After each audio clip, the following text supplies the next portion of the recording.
Hey guys, Ace here from netplaymarketing.com, and today I want to talk to you about how to be successful in life.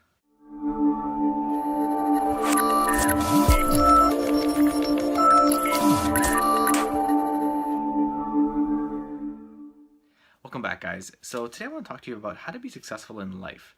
Now, I know that's kind of a really specific term and maybe a little bit of a bold statement, but I want to be more specific and talk to you about like how to be successful really in any aspect of your life. Obviously, I'm talking about personal experience here, and success really can mean something different for everybody, right? It could be success in school, it could be success in your career or your job, and it could be success maybe in your business. In either case, I've kind of experienced all of those, and I can say with certain amount of certainty that I've been relatively successful in all of those. And the way that I, define success really is getting positive results or the results that I wanted to attain in each one of those categories. So I want to tell you really quickly about like some of the successes that I feel that I've had in my life. So when it comes to schooling, I've been able to kind of obviously go through school. I was able to graduate and graduate as an honor student, and so that's always been a big thing for me. Always wanting to be on the top of the class for my studies. And then when I came to my job or living in my corporate life, same sort of idea. I've always wanted to be a top performer. I've always wanted to be somebody who could be recognized. And so, sure enough, in my first real job, I was able to move myself up into a management role and turned around my department in my store, because I was working in retail at this time. When I was given it to me, out of 125 stores, my department was ranked about 123, and by the time I left with it, I was consistently performing in top 20. Right, and so I left that job, not because I wasn't performing, just simply because I needed to take on a new challenge. So I jumped onto a whole new different type of job at that time, and then it was actually in sales. And so within sales, then I became, within this new company, I then got promoted to an assistant manager, then to a general manager, and then I was constantly hitting my sales goals as a general manager as a whole club for pretty much almost 2 straight years. So again, I believe that I can say that I can pretty much hit success, and on top of that, achieving some awards, as well as a core value award winner and other awards that I also received throughout that time. And then honestly, in my last job that I actually had, I was able to again be able to take on a store for myself. Again, I was a store manager for this company, and again, I was able to kind of bring it from where it was never hitting really to it now hitting consistently its sales targets, kind of week on week and then month on month. And so it's a good feeling for me when I can say that I can have had those various successes in my life. And the same thing applies to my business, right? And it all comes down from really one philosophy, and the philosophy really is to do more than I'm expected to, right? To do more than I get paid for. And you might have heard that quote that kind of says that do more than what you're paid for, and soon you will get paid for more than you do.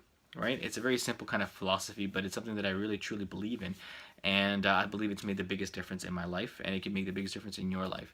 And if you take a moment and just kind of just step back, right? And when I've reflected on it, like what is it that I've done in my life to achieve these different successes, and in all these aspects of my life, what is it that I have done differently than other people? Because I remember going into sometimes into a company, in entry level, for example. That's like an example that I told you when I made the switch over for a new challenge. I started off at technically the bottom of the tier, where I was just a salesperson, and I got promoted to an assistant manager, and then to a store manager. And the thing is, I knew people that had been in the roles for even years at some point, right? And they had not been promoted, right? Not because they didn't want to be promoted, but they just found that they weren't getting promoted, right? Or even being recognized or noticed, to be honest. And so I put myself into their shoes and was like, what is it that I did differently that they didn't? Because I got noticed and I got asked to be promoted. Not that I actually even sought it out. They told me or asked me, would you like to take on this role or this new challenge? And so, me being me, I always want to take on that new challenge. And honestly, what I could say is that what I did differently was that I always went above and beyond anything that I was asked for. And if if you work in it, if you're comparing your goals for like your corporate life or into your in your job, then what I would do is I always would look at whatever the next tier was in that company, right? So for example, when I started off as a salesperson, I was already looking at what does the assistant manager need to do. What does an assistant manager do day in and day out that a salesperson doesn't do, and do that. Right? And so I would take on more responsibility. I would take on that leadership role within my location, and that's so I was always already doing the tasks of an assistant manager, even though I wasn't an assistant manager, right? And then soon enough, of course, I was noticed and was asked to become an assistant manager. Then when I became an assistant manager, I started looking at what does a general manager do, and start doing that stuff, right? Start taking on some of those tasks and some of those roles into my daily routine. And then again, I was noticed and asked, when do you want to take on your own location and become a general manager? And so naturally, I took it on as soon as they kind of asked me, right? So I could always say that that's really the thing that's been the attribute in anything that I've done that has really led me to be successful.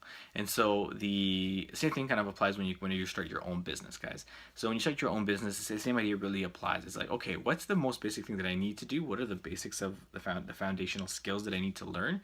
And then how can I really take that to the next level? Like, what is it do I need to do that other people aren't really doing? And really, when it comes to business, it's not as hard as it seems. It's just staying consistent, especially if you're an entrepreneur. I know it can be super easy to get distracted. I know it can be super easy to use, kind of buy your own excuses and not do things that you should be doing. For example, like creating content, like emailing your list every single day, like setting up new ad targets and new ad campaigns for you to be able to generate leads, right? All these things are things that I believe everybody knows they should be doing, but not everybody does them, right? For whatever reason, whether they're scared of failure, whether they're scared of not being able to achieve the results that they want to.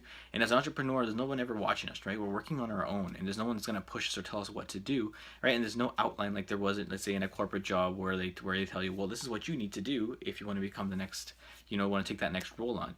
And so with entrepreneurship and in your business, it can be a little bit harder to really define what it is you need to do.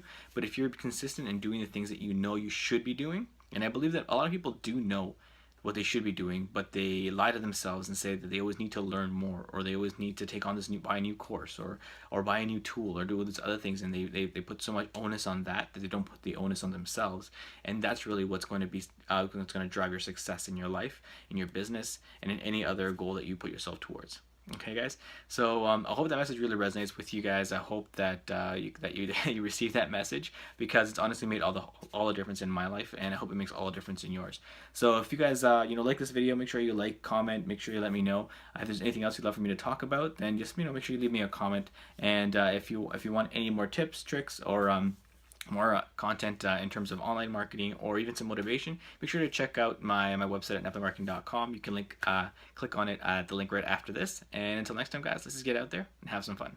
You can get more online marketing and training tips at netplaymarketing.com. While you're there, make sure to request access to the Netplay Marketing Facebook Mastermind group, where you will be able to connect and network with other like-minded entrepreneurs. Find out what's working online right now and get any of your questions answered on how to best grow your business.